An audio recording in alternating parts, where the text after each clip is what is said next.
नमस्कार, Haribhoomi news bulletin में आपका स्वागत है। आज 11 नवंबर दिन मंगलवार माघ माह के कृष्ण पक्ष की सप्तमी तिथि है। राहु काल दोपहर 2:42 से 4:02 बजे तक रहेगा। आज हरियाणा में सुबह व शाम हल्की ठंड और दिन में मौसम साफ व शुष्क रहने की संभावना है। अब नजर डालते हैं आज की प्रमुख हेडलाइंस पर। दिल्ली में लाल किला मेट्रो स्टेशन पर 11 लोगों की मौत, 24 घायल। हरियाणा नंबर की कार नदीम से सलमान ने खरीदी थी कार, हिरासत में लिया गया।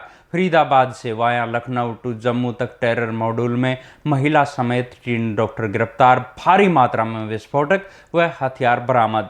राष्ट्रपति से भी ताकतवर होगा आसिफ मुनीर। पाक संसद में स्ट्रेटेजिक कमांड का बिल पेश। तीनों सेनाओं के साथ परमाणु हथियारों की भी मिलेगी कमांड।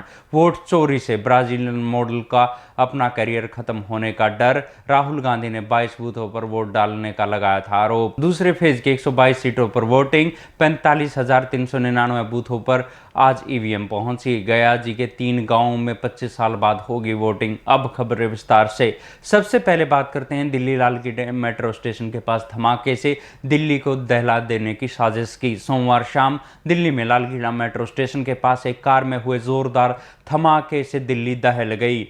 धमाके में 11 लोगों की मौत हो गई और 24 से अधिक लोग घायल हो गए हैं। धमाका इतना जोरदार था कि आसपास बनी दुकानों और मकानों के शीशे तक टूट गए। घायलों को एलएनजेपी अस्पताल में भर्ती करवाया गया है। हालांकि गृह मंत्रालय ने अभी 8 की मौत की पुष्टि की है। दिल्ली में हुए धमाकों के बाद दिल्ली समेत मुंबई, राजस्थान, मध्य प्रदेश, उत्तर प्रदेश, बिहार, हरियाणा, पंजाब और उत्तराखंड में हाई अलर्ट जारी कर दिया गया है। घटना के बाद गृह मंत्री अमित शाह शाम एलएनजेपी अस्पताल पहुंचे और घटनास्थल पर जाकर हादसे की जानकारी ली। दिल्ली पुलिस कमिश्नर सतीश गोलचा ने बताया कि ब्लास्ट फोर्ट मेट्रो स्टेशन के पास गेट नंबर 1 के पास शाम 6:52 हुआ।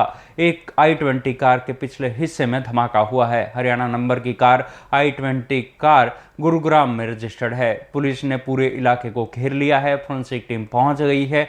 आसपास के सीसीटीवी फुटेज खंगाले जा रहे हैं। एनआई और एनएसजी भी पहुंच चुकी है। सूत्रों ने बताया कि जिस i20 कार में धमाका हुआ है वो गुरुग्राम के HR26 नंबर पर गाड़ी नदीम खान के नाम पर रजिस्टर्ड है। नदीम का कहना है कि ये कार उसने करीब 2 साल पहले दिल्ली के सलमान को बेची थी। पुलिस ने आरोपी को हिरासत में लेकर पूछताछ शुरू कर दी है। अब बात करते हैं हरियाणा के फरीदाबाद से लखनऊ व जम्मू में डॉक्टरों के घर में भारी मात्रा में मिले विस्फोटक की। हरियाणा पुलिस ने फरीदाबाद की अल फलाह यूनिवर्सिटी के डॉक्टर के किराए के 2 घरों व कार में भारी मात्रा में विस्फोटक और हथियार बरामद कर महिला डॉक्टर सहित 3 डॉक्टरों को गिरफ्तार कर लिया है। पुलवामा के कोयल के रहने वाले डॉक्टर मुलजिम शकील अल फलाह यूनिवर्सिटी में पढ़ाते हैं। डॉक्टर शाहीन उनकी गर्लफ्रेंड बताई जा रही है। शकील उसी की कार का इस्तेमाल करता था।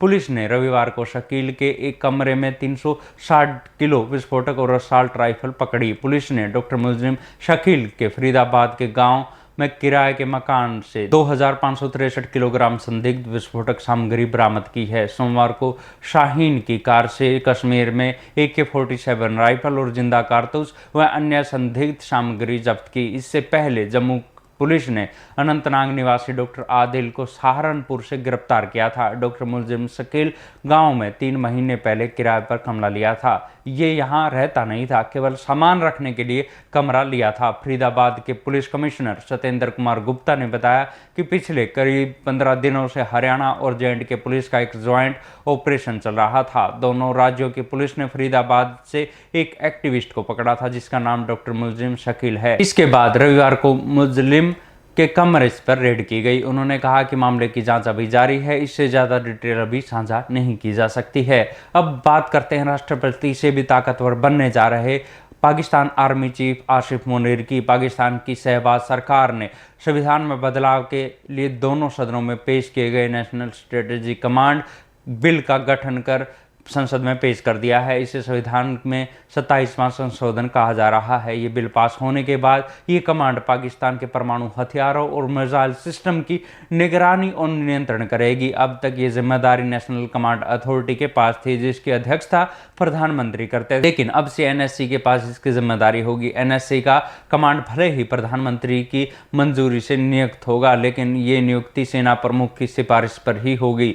सबसे जरूरी ये पद सिर्फ आर्मी के अफसर अफसर को ही दिया जाएगा। इससे देश के परमाणु हथियारों का नियंत्रण अब पूरी तरह से सेना के हाथ में चलाया जाएगा। जिस अनुच्छेद 243 से पहले राष्ट्रपति को सशस्त्र बलों का सुप्रीम कमांडर माना जाता था, अब व्यवहार में सेना प्रमुख को सर्वोच्च बना देगा। पाकिस्तान में कानूनी रूप से तीनों सेनाएं राष्ट्रपति के कमांड में होती है और राष्ट्रपति प्रधानमंत्री की सलाह पर आर्मी चीफ, नौसेना प्रमुख और वायुसेना प्रमुख की नियुक्ति करता है। इससे चीफ ऑफ डिफेंस फोर्सेज नाम से एक नया पद बनाया जा रहा है। CDF बनने के बाद सेना प्रमुख को संपूर्ण सैन्य सेवाओं, थल सेना, नौसेना और वायुसेना पर संवैधानिक अधिकार मिल जाएगा। इससे सेना प्रमुख का पद पहली बार संवैधानिक रूप से सर्वोच्च सैन्य शक्ति के रूप में दर्ज होगा। पाकिस्तान में मौजूदा संख्या बल को देखते हुए यह प्रस्ताव आसानी से पास होने की उम्मीद जताई जा रही है। इससे पाकिस्तानी सेना और ज्यादा ताकतवर हो जाएगी। अब बात करते हैं वोट चोरी से चर्चा में आई ब्राजीलियन मॉडल की। राहुल गांधी के वोट चोरी के आरोपों से चर्चा में आई ब्राजीलियन मॉडल लारिसा नैरी ने अब अपने करियर पर चिंता जताते हुए कहा कि भारत में बड़ी लोकप्रियता से मेरा करियर खत्म हो सकता है तथा मैं अपने वकील से इससे कानूनी पहलुओं पर चर्चा कर रही हूं। मैं राहुल गांधी को नहीं जानती और न ही मेरा भारतीय राजनीति से कोई लेना देना है। भारतीय चैनल से बातचीत में लारिसा ने कहा कि ये फोटो करीब 8 साल पहले की है। एक दोस्त फोटोग्राफर की मदद से ये फोटो मेरे घर के बाहर एक दीवार के पास ली गई थी। ये कोई प्रोफेशनल फोटो नहीं है। मेरी फोटो ऑनलाइन साइटों पर मुफ्त में डाउनलोड की जा सकती है। उन्होंने बताया कि मैं मॉडल नहीं हूँ बल्कि एक हेयर ड्रेसर हूँ। वोटर लिस्ट में जो मेरी फोटो है वो आर्टिफिशियल इंटेलिजेंस का कमाल है। विवाद के बाद मुझे डर लग रहा है। मैंने कभी भारत का दौरा नहीं किया, ना ही किसी राहुल गांधी नाम के शख्स को जानती हूँ। मैं कभी भारतीय राजनीति मामलों में शामिल नहीं होती। मुझे ये जानकर काफी दुख हुआ कि मेरी फोटो इन चीजों से जुड़ी हुई है। उन्होंने कहा कि ये मामला भारत में बहुत बड़ा है परंतु अभी तक ब्राजील नहीं पहुंचा। अगर यहाँ ये मामला आ गया तो मुझे कानूनी कदम उठाने पड़ेंगे। हम मामला शांत होने का इंतजार कर रहे हैं ताकि समझ सकें कि मेरी फोटो का गलत इस्तेमाल किसने किया। इसके बाद आगे का कदम उठाएंगे। अब बात करते हैं बिहार में आज होने वाले दूसरे व अंतिम चुनाव की। बिहार में मंगलवार की सुबह 7 बजे से दूसरे फेज के प्रदेश के 122 सीटों पर वोटिंग शुरू होगी। ईवीएम मशीनें सोमवार शाम को ही बूथों पर पहुंचा दी गई। दूसरे चरण में 122 सीटों पर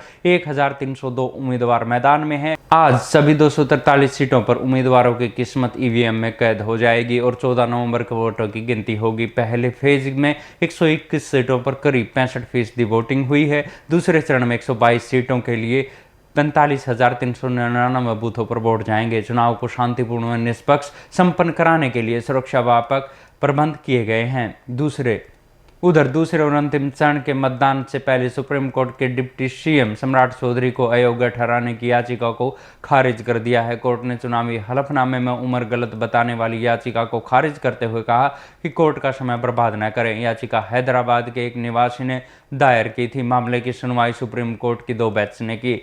याचिका में कहा गया कि सम्राट चौधरी ने उम्मीदवार के तौर पर गलत डेट ऑफ बर्थ और उम्र के साथ कई हलफनामे दायर किए हैं, जिनमें 1995 में आपराधिक कार्रवाई के लिए 15 साल का नाबालिग होने का दावा करना, जबकि 1999 के चुनाव के लिए 25 साल से अधिक की उम्र का दावा करना और बाद में 2020 और 2025 के चुनावी हलफनामे में उम्र गलत बताना है, जिसमें उनका नामांकन रद्द करने, FIR दर्ज करने और निर्वाचन आयोग को जांच के निर्देश देने की मांग की गई थी। ऐसी ही खबरों से जुड़े रहने के लिए देखते रहिए हरिभूमि टीवी। और अधिक खबरों को विस्तार से जानना है तो हरिभूमि अखबार पढ़े या हरिभूमि की वेबसाइट पर जाएं।